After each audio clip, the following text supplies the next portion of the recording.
Pernahkah Anda dengar kisah tentang para malaikat yang akan datang ke kompleknya Nabi Lut, desanya Nabi Lut alaihissalam? Jadi singkatnya, masyarakat di situ terakumulasi berbuat maksiat dan menantang azab. Sudah disadarkan, diingatkan, malah nantang dan mengancam nabinya. Maka dikabulkan oleh Allah. Malaikat datang, cuman sebelum datang ke tempat itu mampir dulu ke tempatnya Nabi Ibrahim. Nabi Ibrahim itu bersaudara dengan Nabi Lut alaihi wassalam. Nabi Lut itu keponakannya Nabi Ibrahim. Jadi satu masa nabinya dua, cuman beda desa. Ya, kalau digambarkan misalnya, ya kalau diilustrasikan, bukan sebetulnya begitu ya. Misalnya yang Nabi Ibrahim tugasnya di Bandung, Nabi Lut di Soreang, saya. Atau ya demikian, berbeda distrik.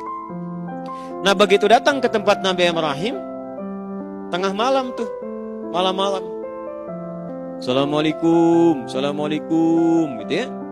Nah disingkatnya itu salam, maksudnya Assalamualaikum.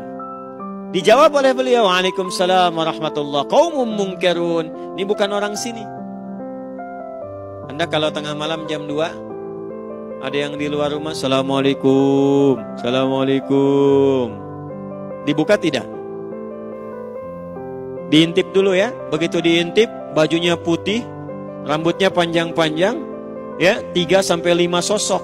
Assalamualaikum, Waalaikum. Dibuka tidak? Dijawab nggak salamnya? Jawab dulu salamnya.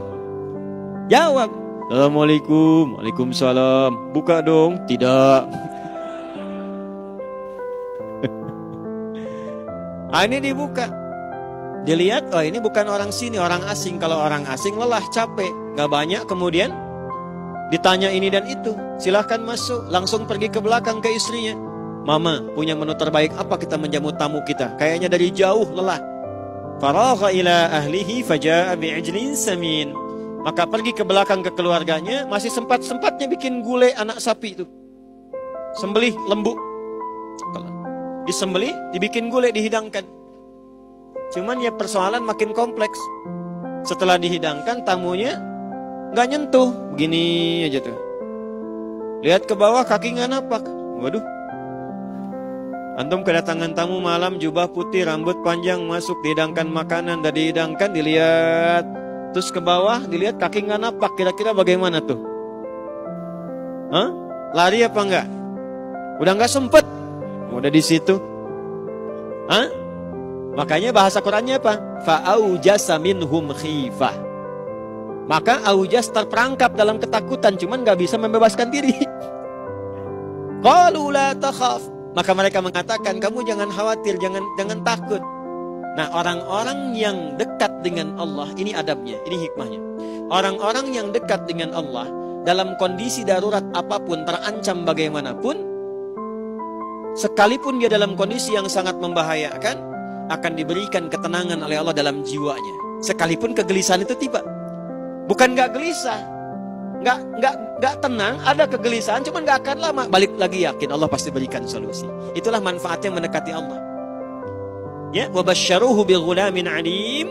Atas kebaikannya itu Allah perintahkan pada malaikat untuk mengabulkan doa yang sering dimohonkan, bahwa istrinya Sarah alaihissalam yang divonis oleh medis tidak akan punya keturunan. Maaf, divonis medis secara klinis menopause dan mandul.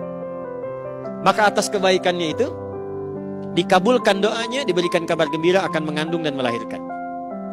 Ini pesannya apa? Ini fikih doa.